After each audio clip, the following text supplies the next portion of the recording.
Now by microwave, Prime Minister Pearson in Ottawa speaks with Charles Templeton in Toronto. And I'd like to know when and where I said that I invited Mr. Trudeau into bed with us. It's very preventable. If you're not doing needles and you're not gay, you won't get AIDS probably. You've got Rasminsky at the Bank of Canada saying the country is going to pieces practically every year for the last 5 or 6 years. Why do you feel that someone's personal gender identity and pronouns infringes your free speech? The only thing that a politician has, not very little, not very much, but the only thing that he has is his word. Hello and welcome to the podcast of the Red Ensign. This is another Red Ensign Special video. Today I want to take a few minutes of your time to discuss clown populism and the great ostrich debate, which has consumed Canadian politics over the last couple of weeks. So for those of you who aren't caught up, the entire Canadian, quote, dissident media sphere is consumed with the great ostrich debate right at the moment.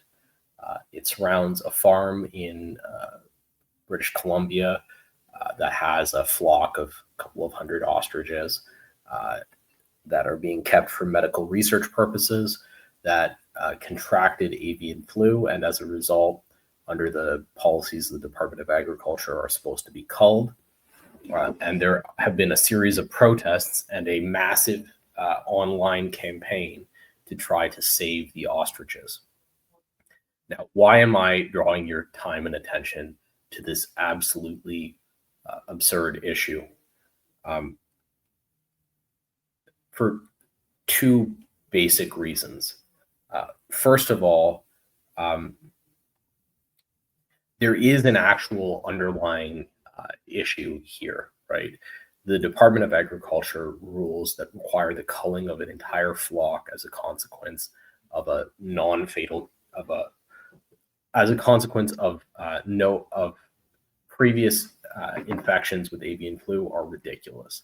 They should be revised. The people who are currently in charge of the Department of Agriculture should be fired and should be replaced by people who are more competent and have more higher quality thinking about how to manage epidemics within Canadian livestock.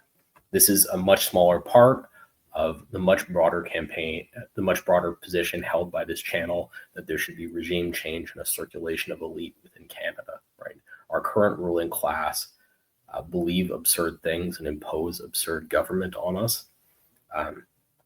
And the only way to get through that is to replace that ruling class with a more competent set of people. But this is an excellent example of the way a legitimate grievance from the agricultural industry is made to wear a clown nose in favor of clicks, right? Instead of selecting one of the innumerable actual livestock farms that have had to cull livestock because of this issue, media has chosen to fixate on ostriches being kept for medical research in order to explore the more efficient manufacturing of vaccines. Probably the only, if not the only, one of the only ostrich farms in Canada. They've done it in order to maximize, in order to generate clicks and generate ad revenue for Mr. Levon over here. Everybody's getting in on the game. It's so much fun. We've got our friend Viva Fry talking about why hasn't Pierre Poilievre, the candidate for prime minister, addressed the 398 ostriches who desperately need his help. All right.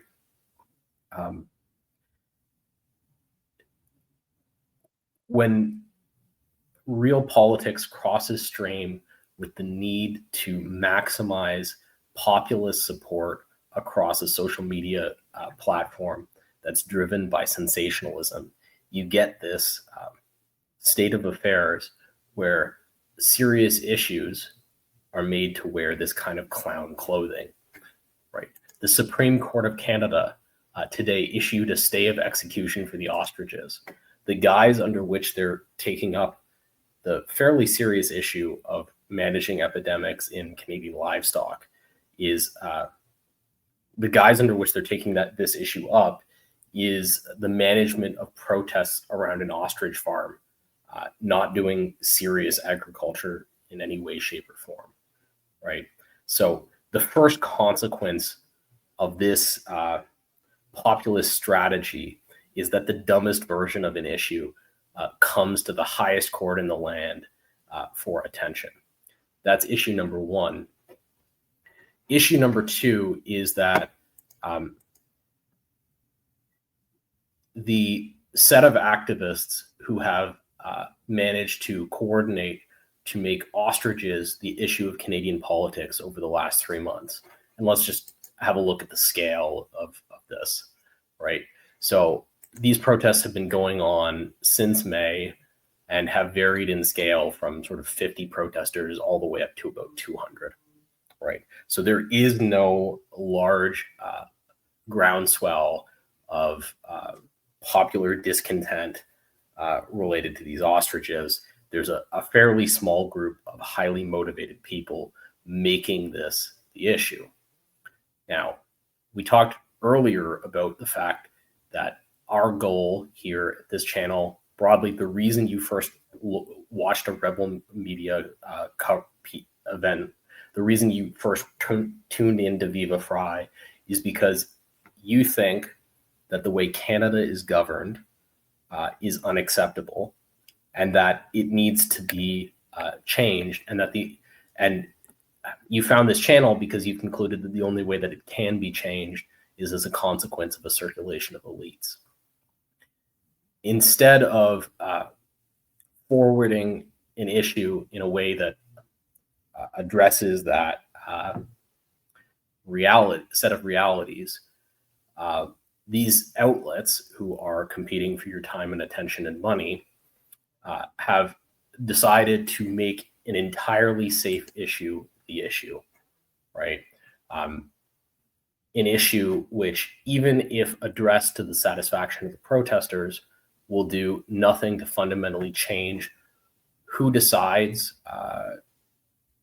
whether ostriches will be culled in the future, or the policy under which livestock are managed more generally, and more broadly, the structure that produced this kind of insane bureaucratic outcome, right? The power elite in Canada are always happy when you're talking about clown populist issues, right? When everybody's talking about whether Rob Ford did or did not smoke crack cocaine, nobody is talking about issues which are actual threats to power. Power is much happier when you're talking about this kind of stuff. Power is much less happy when the focus is on replacement migration, when the focus is on the extractive generational relationship in Canada between the old and the young, that asset prices are a core function in, particularly home prices. Power's not happy when you're talking about that. Power's not happy when you're talking about the fact that nobody under 30 can afford a home. Power's not happy when you're talking about the fact that staple foods like beef, milk, and bread are spiraling in costs, and that young families can't afford to eat meals at restaurants. Power isn't happy when you're talking about, when you're using an example like the Robert Munch case, talking about how MAID is being pushed on Canadian seniors. Power isn't happy when you're talking about the growing camps of homeless people that surround most or all of Canada's major cities at this point. Power isn't happy when you're talking about the absolutely disgusting condition of the bottom 2/3 of Canada's under 25 population, whether it's their physical health, whether it's their mental health, whether it's the standard of their education, whether it's their work ethic. The Canadian government has absolutely ruined an entire generation, right? Physically and psychologically. But when clown issues come out of the media outlets that claim to represent opponents of the regime, they crowd out these deeper grievances that we actually want to get addressed, right? These grievances either are grievances that, if pushed to the fore, would have to be addressed by our current elite, or are issues which discredit our current elite and create the conditions under which our current elite might be replaced either gradually or suddenly, right? The clown nose that is applied to dissident media is not an accident, and it does nobody any favors. Thank you for your time and attention. Canada originally was put together by two groups of people who didn't have much in common but didn't want to be American. The line just popped into my head. A bunch of the boys was a-whooping it up. And there I got my start. We have had a flag. Flags can be changed. But flags cannot be imposed, the sacred symbols of a people's hopes and aspirations, by the simple, capricious, personal choice of a Prime Minister of Canada.